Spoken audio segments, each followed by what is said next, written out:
On today's podcast, we sit down with the inspiring Fotemah Mba, a true pioneer in the African music scene and the head of A&R at Cinq Music. Fotemah shares the key challenges new artists face, offers a glimpse into a typical day at Cinq, and delves into his passion for music and philanthropy. He also discusses the influence of African instruments on global music, the intersection of fashion and philanthropy, and the art of discovering new talent. You'll find out why egos are and can be an artist's biggest hurdle, and how authenticity is the key to success. This is an episode packed with insights and inspiration you can't afford to miss. Insiders, are you ready? Welcome to MUBUTV's Music Business Insider Podcast, where our mission is to educate, empower, and engage artists and music business professionals who are dedicated to having a successful career in the new music industry. Here are your hosts, Ritch Esra and Eric Knight. Welcome back, Insiders, to another episode of the MUBUTV Music Business Insider Podcast, where our mission is to educate, empower, and engage your music career. On today's episode, we have an incredible treat for you as we welcome the visionary behind Jump Africa and the head of A&R at Cinq Music, Fotemah Mba. We dive deep into the challenges new artists face, especially in the African music scene, and the crucial understanding required for a sustainable career. Mba shares his daily grind, from early morning workouts to navigating global release plans and dealing with finance and legal aspects in the evening. But that's not all. We explore his philanthropic endeavors and how his love for education through Jump Africa is transforming lives across the continent. You'll also hear about the intersection of fashion, music, and philanthropy, his role as Dior's brand ambassador, and his unyielding commitment to culture and authenticity. Stay tuned to find out how leading icons like Bono and Oprah Winfrey influence his philanthropic drive, the unique challenges for artists in this oversaturated industry, and his insightful advice for aspiring artists, and Fotemah's reflections on his path from a diplomatic family in Cameroon to the vibrant music scene in Atlanta. It will leave you inspired. We promise you don't want to miss this compelling conversation. Welcome back, Insiders. Today's featured guest is Fotemah Mba, Senior Vice President and Head of A&R at Cinq Music. This was a fascinating and insightful conversation, Eric, with especially with an area of A&R that we have not explored, which is in Africa. Right. Okay, and as you know, as we've been discussing for a long time on this show, Africa is a growing marketplace. Right. It's developing a lot of new talent. You have Tyla, you have, Burna Boy, you have Gunna, you have a lot of artists that are breaking out on the international music scene from Africa. And, I love what he talks about in terms of just discovery, which was an interesting thing. He talks about, not only the normal things of personal relationships and referrals, but things like Spotify. And then he talked also about family members and distributors being really important channels for artist discovery, especially in the growing African music scene. And that's not something that you hear every day, right? In terms of finding music, right? Distributors and family. Trusted sources, yes. We talk exactly. about that with trusted sources. Yeah, and I also thought that one of the points, and this is also on my end because I'm very into kind of time blocking and trying to maximize your time. And, one of the things that we're trying to do eventually with MUBU is we're going to be bringing other guests outside of the music space on how to organize your life as a musician and all these kind of things. And one of the things that I loved, speaking of this, was his typical workday.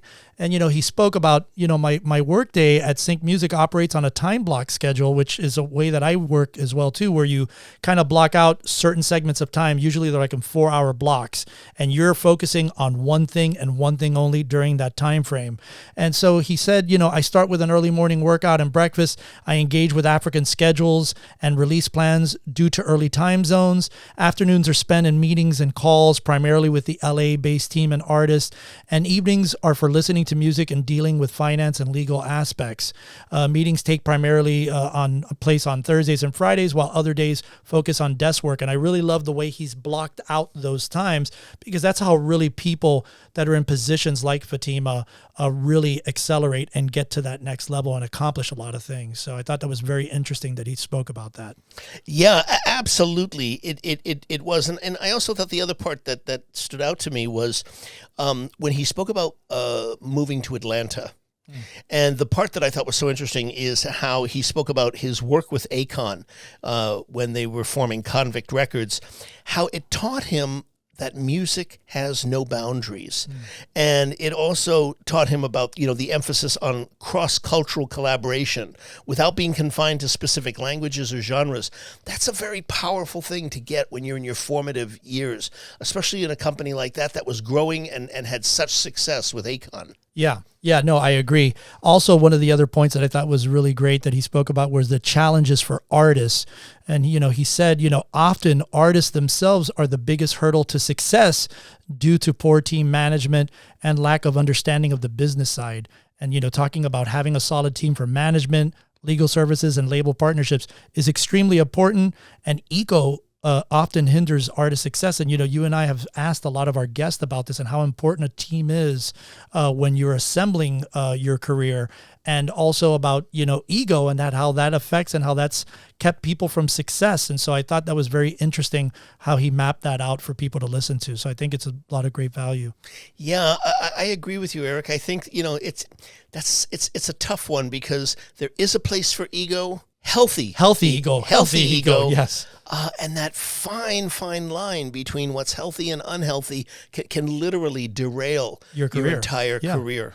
And we've seen a lot of examples of that. So insiders, sit back, relax, and enjoy our featured conversation with Fotemah Mba. Fotemah, welcome. Thank you for having me. Thank you for joining us. I want to start with your initial journey in Africa. You grew up outside of Cameroon in the diplomatic corps. Your father was a diplomat and your mother was an educator. And I remember you once said, growing up in African culture, music was not promoted as a means to make a living.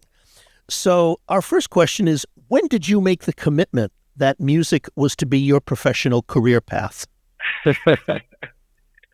What's funny?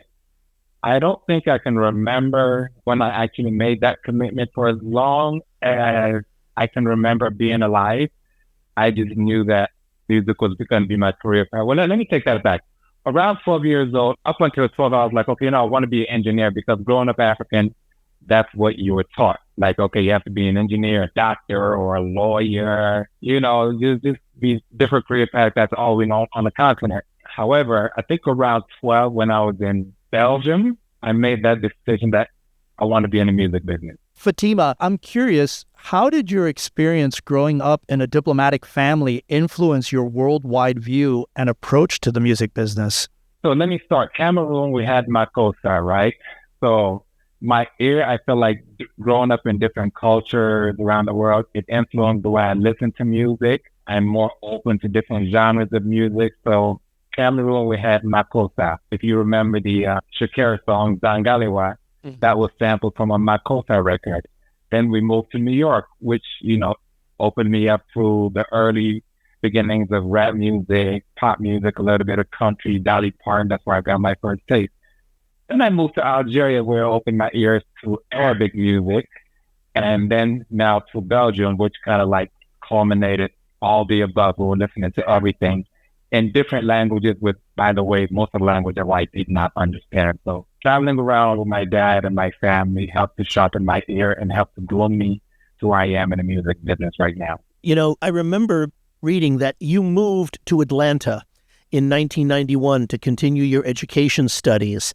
And I'm wondering, can you talk to us about how the city's unique music scene and cultural environment at that time helped shape your early career?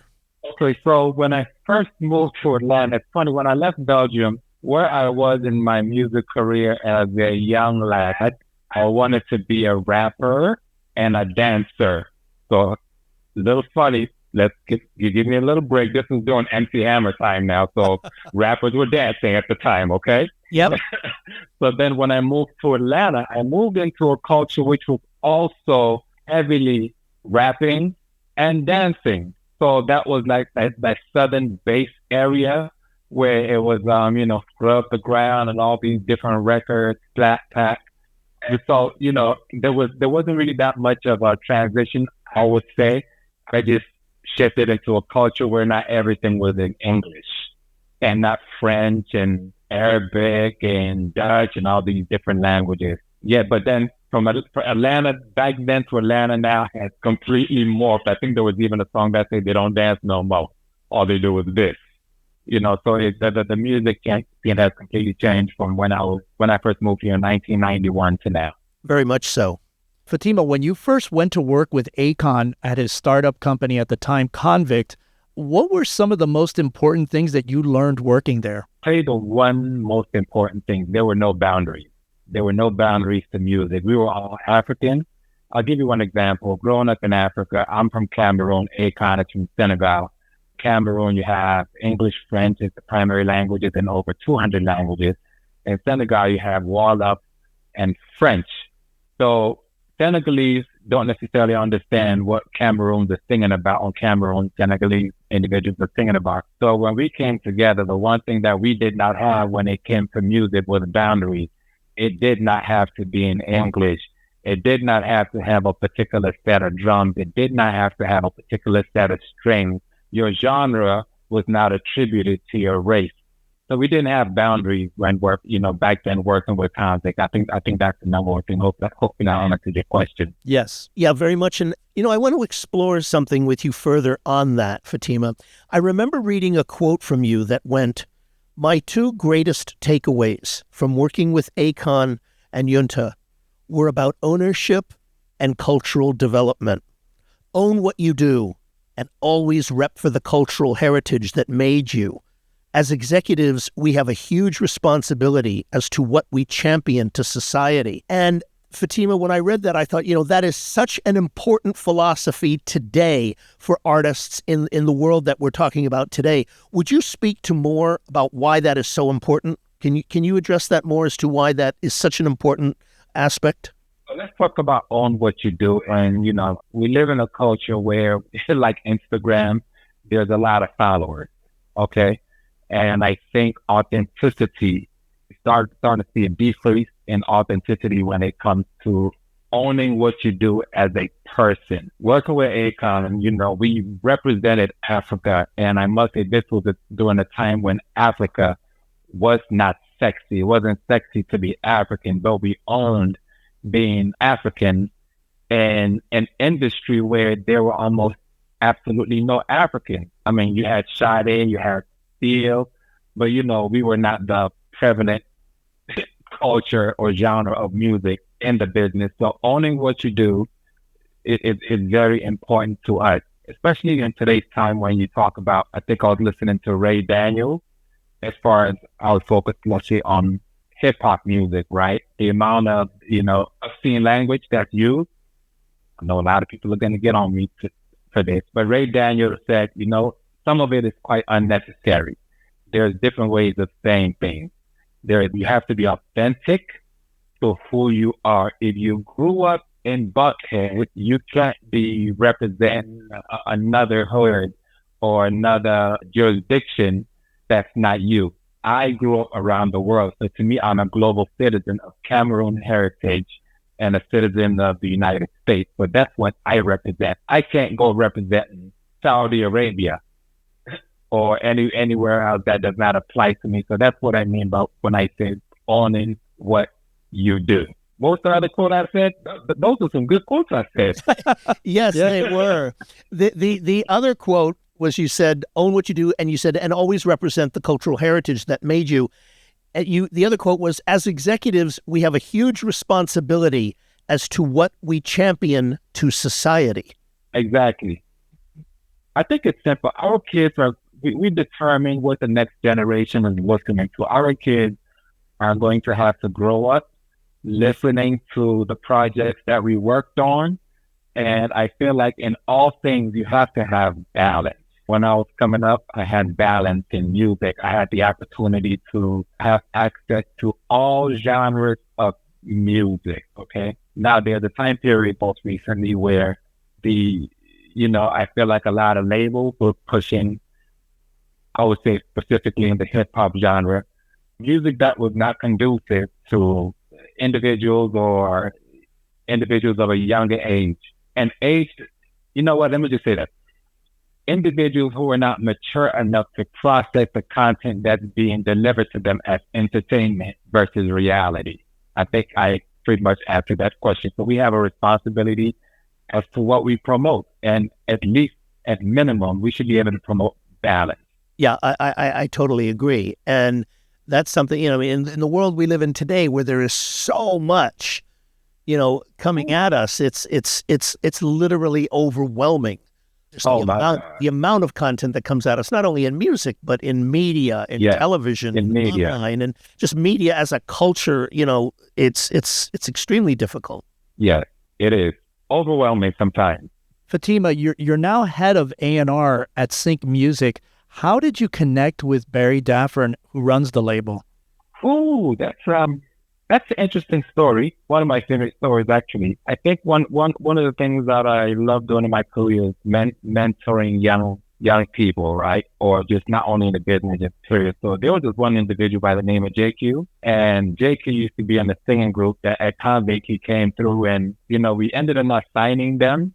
But I got some of the biggest producers, which is Stock Pache, Melon Mood, who have multi-platinum hits today, to basically give this group some records. There was something special about them, right? Fast forward, JQ was part of this group years and years later, remembers what I did at the moment and called me, because guess what? JQ had just become Janet Jackson's A&R. And JQ is also from Africa, from Cameroon, right? And he called me up and said, hey, Janet is at Cinq Music. I want you to help me work this project. I said, bet. In the middle of working the project, Cinq Music was looking for head of A&R.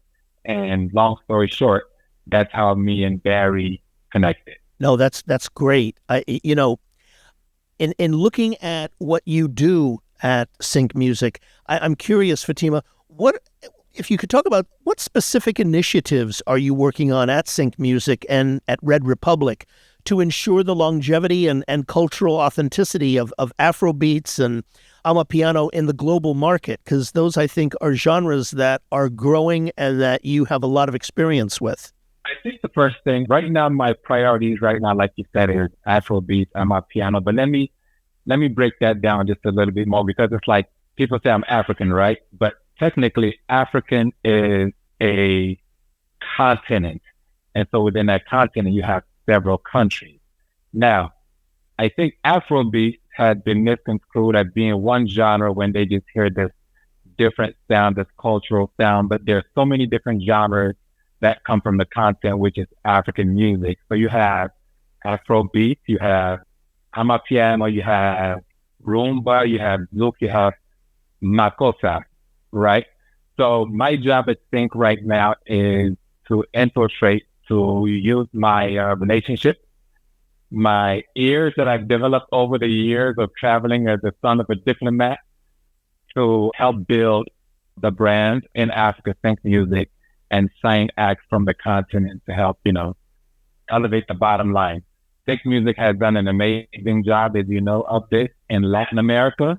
And they are one of the leaders when it comes to really understanding emerging markets and helping to cultivate and foster labels, talent, and relationships from emerging markets. So that's my job at Cinq Music currently, and I'm extremely excited. I have some acts that are getting ready. I'm in the process of closing on that I'm extremely excited about. Can't mention it yet because everyone is going to go after them, but I'm extremely excited. But that's my job right now at Cinq Music. Great, and it's a perfect segue, Fotemah, to the next question. What are the specific qualities that you look for in artists that you sign, both creatively and non-creatively? You're talking about these artists that are coming online to Cinq Music, and I'm just curious, what do you see in that?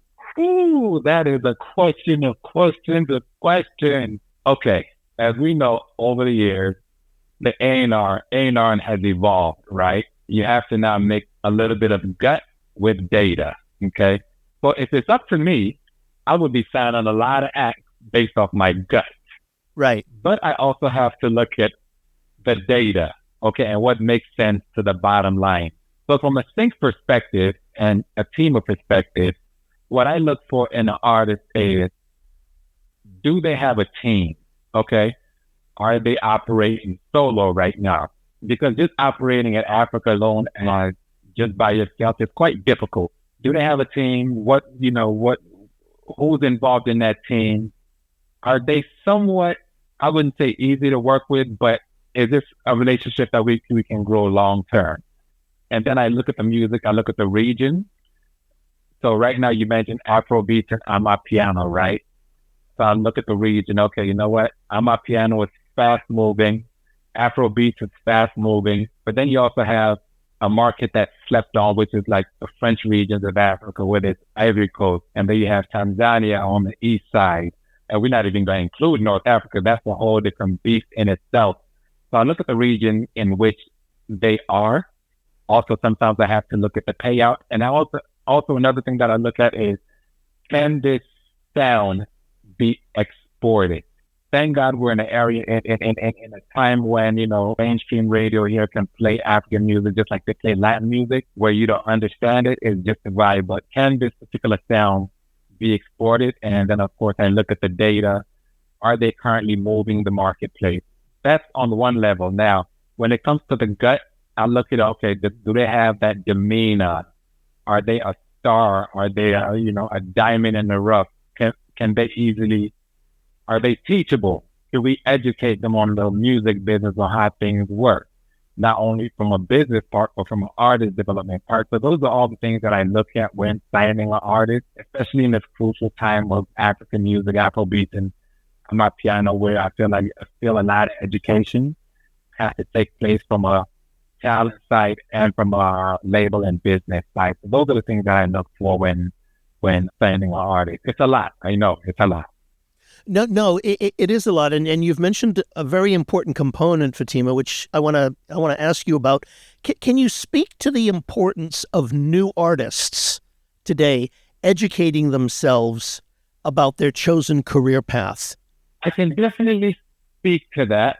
So I think new artists today really don't understand what they're getting into. They don't understand the level of work it takes to have longevity in this career path. They don't understand the income, especially as African artists, that's going to be generated. They're working against the grain. First, you have to conquer the continent, and then you have to conquer overseas, which is where your bread and butter come from. So educating artists today, let me give you an example. Artist development. If Beyonce is getting ready to go on tour, right? Or let's say when Michael Jackson was alive, you're going to see Michael Jackson rehearse the same moves over and over, right? The same 5 moves that we like, the moonwalk, the spin, the pointing to the right side, you're going to see him rehearse that over and over. I don't think artists today understand that you kind of have to do the same thing over and over. It's like muscle memory. So you don't lose your muscle memory. So the level of dedication that it takes, they don't understand. They don't understand the nuances, the business, whether it's paperwork, whether it's percentages, and also understanding, okay, you know what? The label is giving me this percentage, but why is the label giving me this percentage? Let's say a 80-20 deal, right? They don't understand, or a 50-50. It's an investment from the label to invest into the artist. It's a chance that they're taking, and I don't think most artists understand the risks involved in investing in their career. And so, they tend to kind of buck the system over time, which, sometimes you have to buck the system. I'm not refusing that. But that comes from a lack of education, and it ends up biting them in the butt in the long run because they don't understand the nuances of the business. And there's nothing that you can learn in one day, but it's something that you have to commit to learning more and more as time goes by because it's an ever-changing business.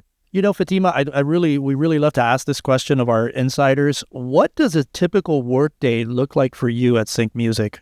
They vary. I like to operate from a time block, on a time block schedule. So when I wake up, I would say I work out 7:30, 6:30, 7:30, workout 7:30 to 9. Breakfast plan today. By the time 9 hits, East Coast is waking up. Africa is already up and going, so I'm catching them by like 1, 2 o'clock in the afternoon.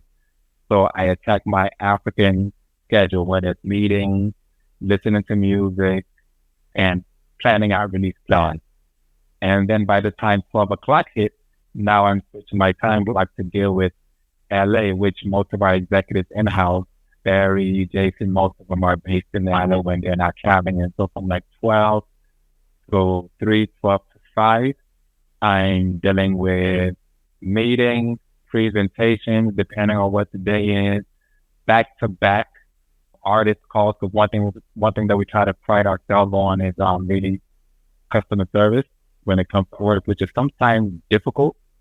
So artist calls, release plans, solving issues, and then towards the end of my day when I start just downturning a little bit, I start listening to a lot of music. So that's what relaxes me. So that's what my typical day looks like. And in the process of that day, you're talking on finance and the legal department on deal structure. So there's a lot that goes in it. There's still a lot of A&R that happens in the business. Most people don't know.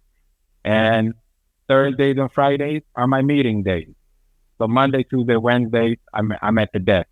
Thursday, Friday, Saturday, I'm meeting. I'm in the studio. So that's how I structure my time during the week. Now we're in the music business, so that doesn't always go the way I want it to go. But for the most part, I try to hit at least a 75-80% target. That makes total sense. Fotemah, I want to shift gears here for a minute on you personally, which is I want to talk about your philanthropic work with Jump Africa. But I'm also aware that the realization of your purpose with Jump Africa came at a very low point in your career. So I have a two-part question for you on that. Can you speak to the journey that led you to form Jump Africa? And the second part of it is, how has philanthropy shaped your personal and professional fulfillment? I like this podcast. You all did your research. No one has ever dug that deep before. Oh, well, we dug deep here. Yes. I thought it was such an interesting aspect of your life, and so I wanted to ask that. So the music business is not like any other business that exists, right? Sometimes, you go to college, you graduate, to become a doctor, you pretty much guarantee a job, right? Engineer, a nurse, or a lawyer, okay? And you have this longevity in your career, 501, not 501, but 401k plans, et cetera, et cetera. That doesn't really equate to the music business as we've experienced with the recent layoffs at all the major labels, right? So during my time, when I parted ways with Convict, it wasn't that easy to get a job. I had several job offerings that I went on, but the last minute, they didn't work out. Okay, so in the midst of all that, of course, I hadn't gone back to Africa, so I made a journey. It's always a journey, right? That kind of changes your mind on things. So I made a journey back to Africa and visited some schools. And when I came back, the one thing that I noticed was needed was there was a lack of education. The education level in specifically Cameroon was not the same here. Or let me get a little bit more specific. When I went to Cameroon, it hurt me that things had not changed in the time that I had been there as far as school that was concerned, especially public schools, right? I went to international school. International school is like saying private school. So I was privileged for about 75% of when it came to my education as a young lad. So going back to Cameroon reminded me that there was still a lot of work to be done. I came back here jobless, okay? And so I started substituting in different schools, and I was introduced by a friend who was the founder of the Global Self Project, Barry Daffurn, to Books for Africa. And I went to Books for Africa and realized that, hey, you know what? This space was also a stress relief for me during this time when I didn't have employment in specifically the music business. I had employment, but not in the career path that I wanted to be in. And so being in Books for Africa, being African, being in the music space, I used sexiness of the music business to attract it to my philanthropic effort in order to raise money to support different libraries back home and different health centers back home, not only in Cameroon, but Ghana, Nigeria, Somaliland, and several other countries. So philanthropy to me is extremely important because I've met some of the most amazing people working in the music business, right?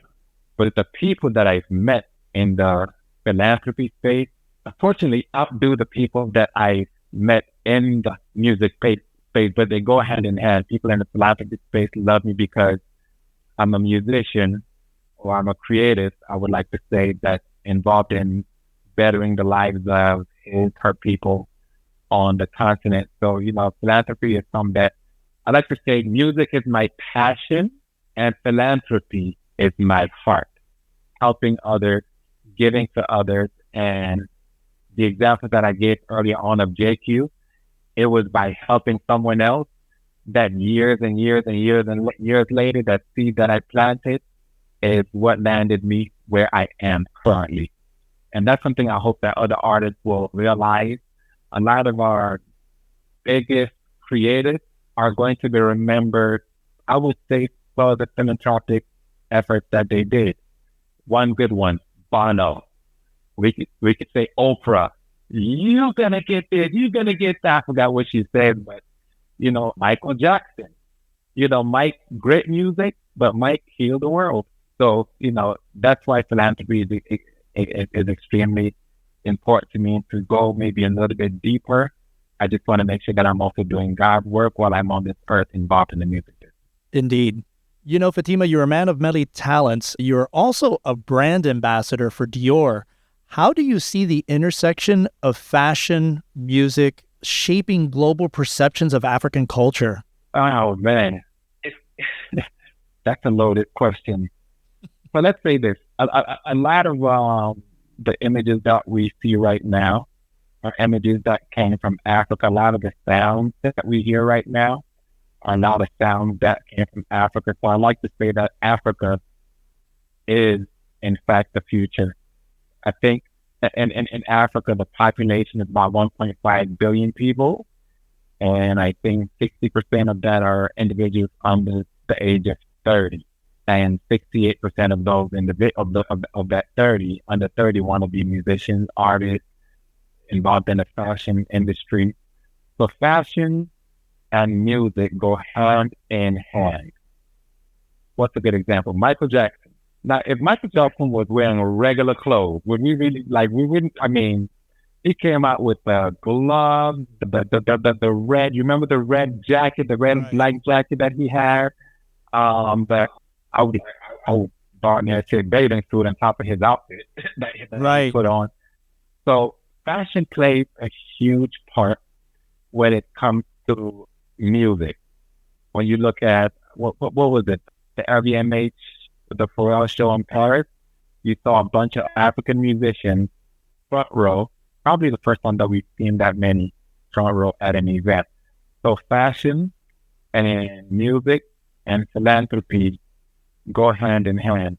Being a brand ambassador for Dior, I was delighted and grateful that they were able to choose me. And it just goes back to me having ownership of who I am.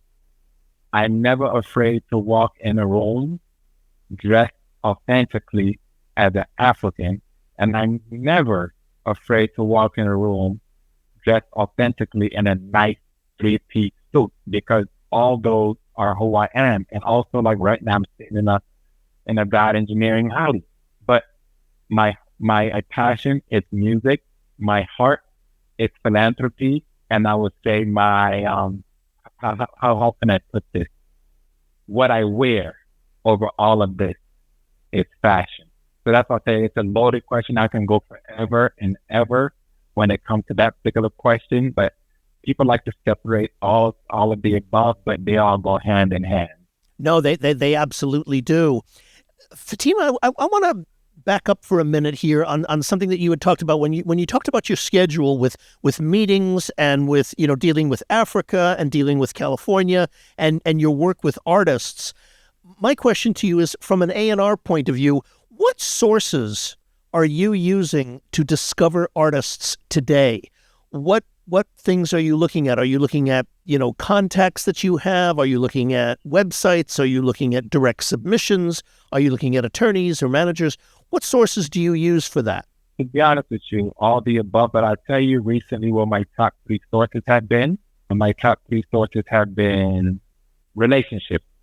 I think over the span of me being in the music business from Akon till now, I've been able to build a lot of relationships and build a certain amount of media presence from being with Akon and people afterwards, right? So a lot of relationships, there's a lot of referrals that come to me. There's a lot of discovery, as simple as, going on Spotify, clicking on a particular genre and seeing what's new, or going to a New Music Friday and on certain playlists and just going down and seeing what's new on there, discoverable. So those are the 2 main ways that I currently receive music. And then I also have, it's funny, family members who are into music. So they are my A&Rs as well, because they're always scrolling through YouTube looking for the next sound and sending it to me. And I've been able to discover quite a few artists that way as well. So those are my top 3 sources for discovering new talent. And the African space, as booming as it is right now, there's not a lot of players in that space. You have, I won't go into the different names, but I have relationships with those teams as well as far as the new artists started getting ready to come out. Now, another source is distributors. You also have certain distributors on the continent that are looking for opportunities overseas or in our market space that have a plethora of artists and data. So they're able to share their data with me, and I'm able to dive in and see which artists I want to work with and which artists, I would like to put on my radar for future purposes. So it's a mix of all the above that I just mentioned to you. Fotemah, having been on the front lines of so many aspects of this business throughout your life, what do you feel holds artists back from success in their careers? The first answer that came to mind was themselves. Okay. Talk more about that. That was the first answer that came to mind. What can I take out? I'm trying to figure out, should I pick a particular artist? Okay. So artist number 1, extremely talented. Okay. Does not know how to put the proper team in place, or jumps around from management to management to management to management. Sometimes your day one, the person who really grinded with you to get you to a certain space is the person that needs to stay with you. Now, I'm not saying that they need to be the person running points all the time, but I'm saying that when it comes to communication, this person can help facilitate the conversation between you and a label. Now, another thing is you don't want to end up with that person the whole time. So you need to be able to add management, artist development part to your career. Let's see, the proper legal services to your career and the proper label to your career. Artists hold themselves back because they think they have all the answers. Let me reframe that. A lot of artists that I met, they hold themselves back because they think they have all the answers, and not understanding that they are the business and they are the heart of the business, and they need to have these different departments running in order to help propel the business to where it needs to be. So I like to say that artists most of the time hold themselves back. That's the number one factor from going to the next level of their career. I'm going to get a lot of flack for that after this, but that's my answer, and I'm sticking to it. Yeah, no, I think it's the truth. It's the truth. I mean, you're really speaking to something of the heart of the matter, what's going on with artists. And I think a lot of it, too, is ego. A lot of the ego gets in the way of that success. Ego. You nailed it. That should have been my answer.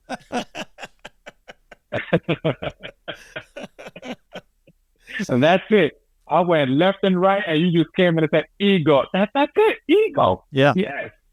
Yeah. Fotemah, I want to ask you a question on another aspect of your life, which is throughout your life, have there been any books or films that you have found to be particularly inspiring that you could recommend? OMG. Okay. There's one documentary. What was it called? The Michael Jackson documentary, This Is It? Yes. The final one, Yeah, right before the last tour that he was going to do. Yeah, That one was a life changer for me. In Sync had one. I forgot the name of that one, but In Sync had one. Okay. That was a life changer for me. No Edition, and also book-wise, the most recent book that was a life changer for me was the 12-week year.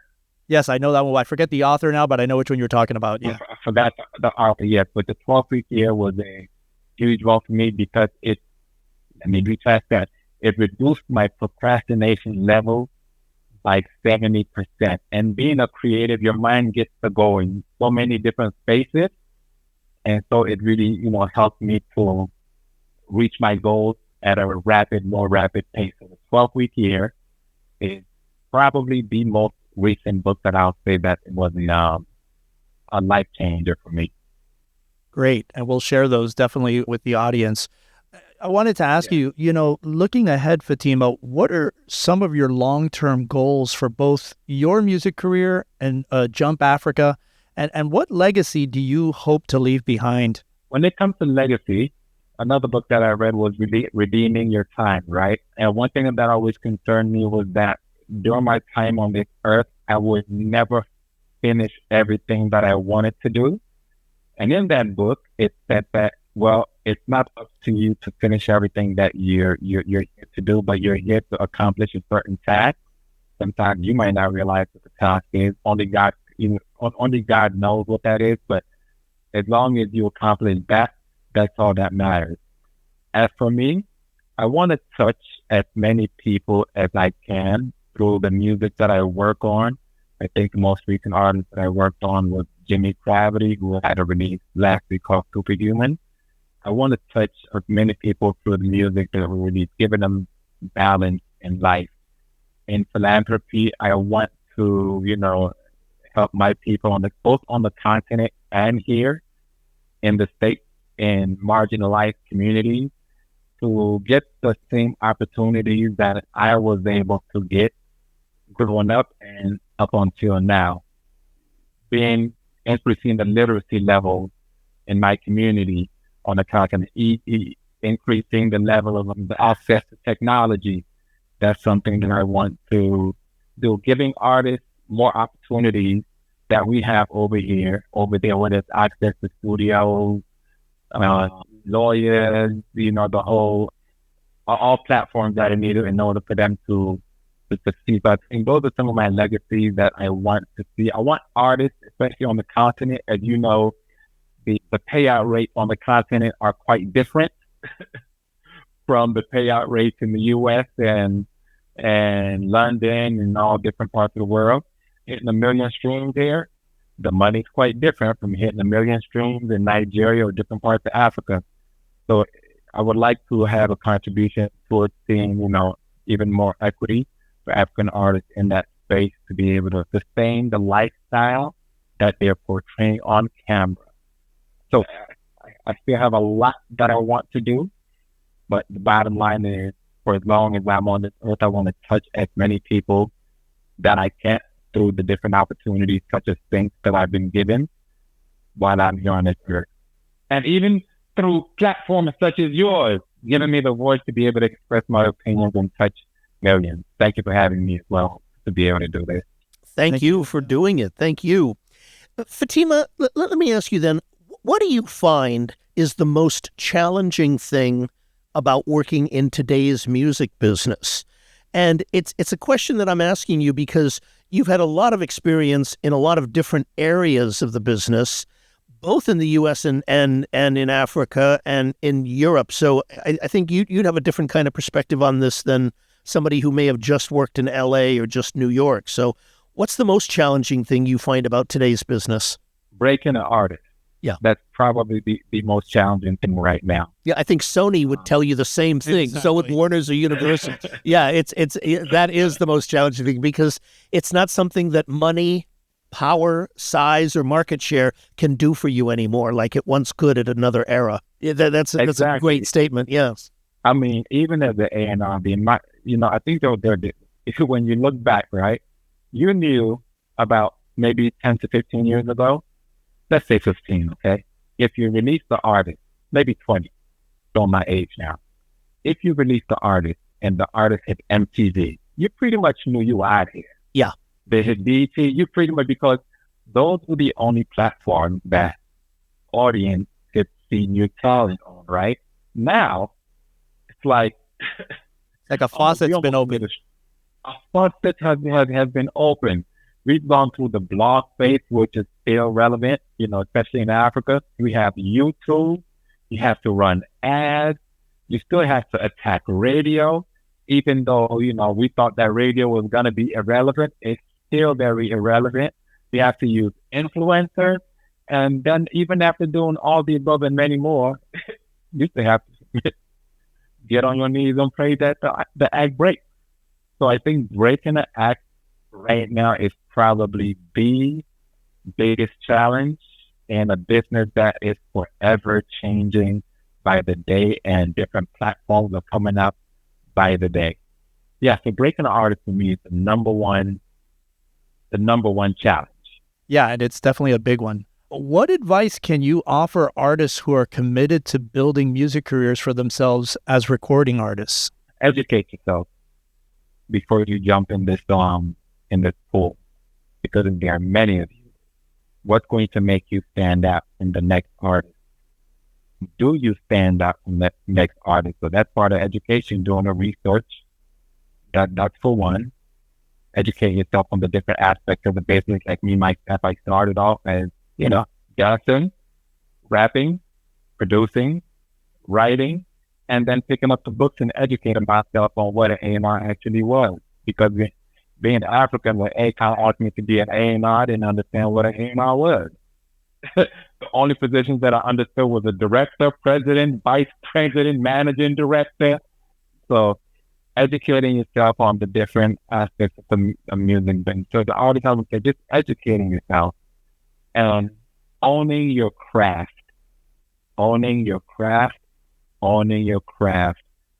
Never cease practicing, never cease writing, and never cease studying other artists, studying fashion brands, studying the people that came before you, and understanding that there's almost nothing new under the sun. You're just a newer version of something that probably already existed at one point in time, but you're the 2024 version. So what was that version? How do you become a better version of that version? How do you look at an artist like Bono or Burna Boy or Rema and see what they did best, and take from those artists and create something new? What's the next sound? There's so many sounds. If you listen to the guitars on Rumba from Fali Ipupa, you would not begin to imagine that those are even guitars. If you listen to different Naibingi drums that are tweaked coming from the continent, you will not even believe that those even are drums. So, finding things that would make you authentic, and finding things, most importantly, that would catch the ears and eyes of the A&R to say, you know what, they're different. There's something about them. Let me take a chance on them. So that's what I would have to say. Okay. Fotemah, what is the best way for people to reach you? Is it through social media or through another way? I would just say social media. I don't have that big on social media following, so I could still check my DM. Fotemah, TMAH_jump. Okay. All right. Wonderful. Fotemah, we want to thank you so much for taking the time to do this. This has been a wonderful deep dive conversation that has covered so many areas of both your own life, your professional life, your views, philosophies, and we are very, very grateful to you that you took time to share them. Thank you. No, thank you, Rich. Thank you, Eric. And I really appreciate your platform. Again, when I think in most of my conversation, I talk about education, and this is a platform that really educates not only artists, but A&Rs and myself on what's happening in our business. So thanks to both of you, especially for this platform. Thank you. Thank you. Wow. This is a conversation that we will not soon forget. Absolutely brilliant. Mm-hmm. So many great things. I mean, I loved, right from the beginning when Fotemah spoke about growing up in a diplomatic family in Africa, outside Cameroon, where his father was a diplomat, his mother was an educator. And I love the way he spoke about that, African culture didn't promote music as a viable career path. Right. And here he has become, one of the most successful, senior vice president of A&R at a major independent label, and, all of the incredible work that he's doing. And, he talked about the fact that he got that kind of inspiration to make that commitment at like 12 years old when he was living in Belgium. Right. And I just thought, that's so interesting. And what made it interesting was not only that he said it, but it got me thinking that, exposure to various cultures and music genres helped shape his level of commitment to that. And that's the thing that I thought was so fascinating and so interesting, and so wonderful. Yeah, and I think the gift that he had was that he was part of that diplomatic family that enabled him to travel the world, which opened his mind to different styles of music and everything, which was much more of an influence. And I think that's what's kind of influenced him as an executive. One of the other areas that I thought were really important that he talked about, which were label deals knowledge and the need for artists to grasp the different label deals. Examples like, the 80-20 deal or 50-50, which is now more commonplace, to make more informed decisions about that before you do that. We've stressed about how important it is to make sure you get an attorney present, looking over all your contracts, and for you to understand and ask questions. What does this mean? It's okay if you don't understand what cross-collateralization deals are. You ask those questions before you sign a document. So I thought that was really important. No, and I'm so glad you brought that up, Eric, because I think that, again, goes right to the heart and in depth of what we're doing here at MUBUTV, which is about educating people about their music careers. Remember, insiders, this is your career. It's not your friend. It's not your parents. It's your career. And if this is to be your career, you really have to take full advantage of all the opportunities and the knowledge that's right there for you. It's absolutely crucial. I can't emphasize that enough. I think that was a really great point that you're talking about.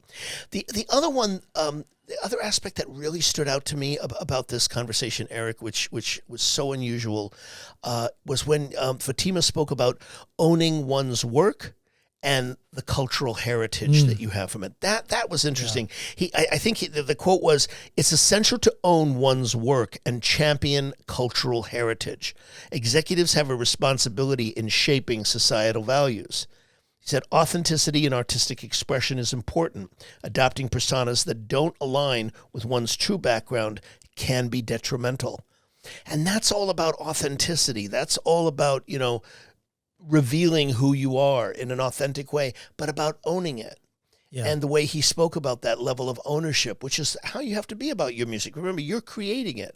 It's not just something that, you'll do for 20 minutes and then move on to driving a truck, so that really stood out for me as well. Yeah. And the other point that I mentioned at the top of the show when we were talking before we went into the interview with Fotemah was getting back to this thing with daily schedule management. I talked about at the beginning of the show of how he maps out his day. And I mentioned earlier about how we're going to start bringing some other guests that are outside of the music industry, but that are in this world of organizational time management and how to maximize your time. Because, of course, you guys out there that are mostly musicians and artists, we deal in this crazy world. And if you're like me as an artist, I tend to be very scatterbrained. So I need a lot of kind of that foundational pillars of learning how to schedule my day, because we go from one thing to another.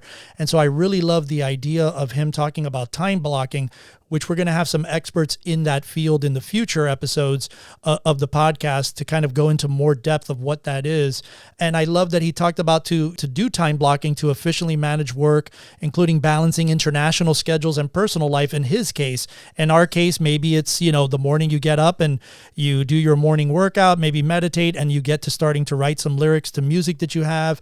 And then maybe the other part of the day is your social media posts, et cetera, et cetera, et cetera. But you're taking them into like little chunks of time where you're focusing on that one thing and that one thing only. That's how you see results in your career. Yeah. And what's so interesting about hearing you say that, Eric, is that, that's about conscious living. Right. So many, and I see this in my own life and in my own patterns of behavior, especially those of us who live alone, Right. have a tendency, like you said, to just be scattered. Right. And, you're sitting there doing whatever. And the next thing you know, it's 5:00. Right. And you have literally spent, And you've gone from one distraction to another, and then to get back to where you were originally going to, you've completely. And so that's a big thing that we're going to talk about on this show as we start branching out into other areas that we feel are really important to your success, because it's not only just about doing one thing. It's you have all these things that you're worrying about as an artist, and how can you get all those things done? It's an overwhelming thing. We're overwhelmed just on daily life. We're overwhelmed. So that's where I loved what he talked about this, because this is one of the areas that we're going to be going to in more depth and getting experts in that field to help you guys out there to help better manage your time and maximize your success. Absolutely. And overall, I thought one of the more interesting aspects of this conversation was the fact that, he's talking about the burgeoning market of Africa Right. as a musical force. And, there have been, Africa has one of the great music legacies, although, we've had African artists, Miriam Makeba and several other African artists in the past. But, I think of King Sunny Ade, I think of, others who came out of the African music scene, but there hasn't been the kind of time and energy and investment, both from the major labels and from independent companies in the African music scene, which is really going to help it grow. Right. It's the last place on earth, really, or one of the last places in terms of a gigantic market that has not been invested. And I think the important part is that, Africa is a giant musical market, and it's just waiting to be awakened. Hey, Insiders, thanks so much for tuning into this episode. We really appreciate it. To get show notes, links, and everything that was mentioned during this interview, head on over to our official website at MUBUTV.com/podcast/show notes. If you're enjoying the content and what we're doing here on the show, please subscribe to the podcast on Apple Podcasts, Spotify, or wherever you listen to podcasts from. And don't forget to rate and review our show at iTunes. 5-star reviews are always welcome and help to ensure that our podcast stands out on the top-rated and new and noteworthy charts on iTunes and our space. You can also find us at social media at Facebook, Instagram, TikTok, and Twitter X, all ending with the handle MUBUTV, which is spelled MUBUTV. Don't forget to catch our flagship show, the MUBUTV Music Business Insider video series, airing every week on YouTube at youtube.com/MUBUTV. This show was produced and created by Ritch Esra and Eric Knight. Theme music by Disciples of Babylon, and be sure to tune in next week for another episode of the MUBUTV Music Business Insider Podcast.